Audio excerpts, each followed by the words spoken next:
Doctor Mohammad ইউনূসের নেতৃত্বে গঠিত ১৭ সদস্যের অন্তর্বর্তীকালীন সরকারের মধ্যে বিভিন্ন মন্ত্রণালয় বণ্টন করে দেওয়া হয়েছে। তাদের মধ্যে যুব ও ক্রীড়া মন্ত্রণালয়ের দায়িত্ব পেয়েছেন বৈষম্য বিরোধী ছাত্র আন্দোলনের অন্যতম সমন্বয়ক আসিফ মাহমুদ সজীব ভূঁইয়া। নতুন দায়িত্ব পাওয়া আসিফ মাহমুদকে শুভেচ্ছা জানিয়েছে বাংলাদেশ ক্রিকেট বোর্ড বিসিবি এবং বাংলাদেশ ফুটবল ফেডারেশন বাফুফে। ভিন্ন ভিন্ন বার্তায় শুক্রবার নতুন যুব ও ক্রীড়া উপদেষ্টাকে শুভেচ্ছা জানিয়েছে তারা। এক সংবাদ বিজ্ঞপ্তিতে ক্রিকেট বোর্ড জানায়, বিসিবি আত্মবিশ্বাসী যে আসিফ মাহমুদ খেলাধুলার অগ্রগতিকে তার আবেগ এবং প্রতিশ্রুতি দিয়ে অনুকরণীয় দৃষ্টি স্থাপন করবেন। বাংলাদেশের খেলাধুলার জন্য গুরুত্বপূর্ণ সময়ে তার দায়িত্বের সাফল্য কামনা করে বিসিবি। ক্রিকেটের উন্নয়নে একসঙ্গে কাজ করে যেতে চাই দেশের ক্রিকেটের সর্বোচ্চ নিয়ন্ত্রক সংস্থা।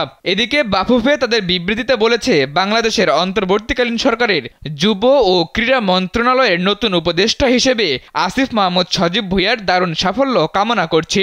বাংলাদেশ ফুটবল ফেডারেশনের পক্ষ থেকে শুভেচ্ছা।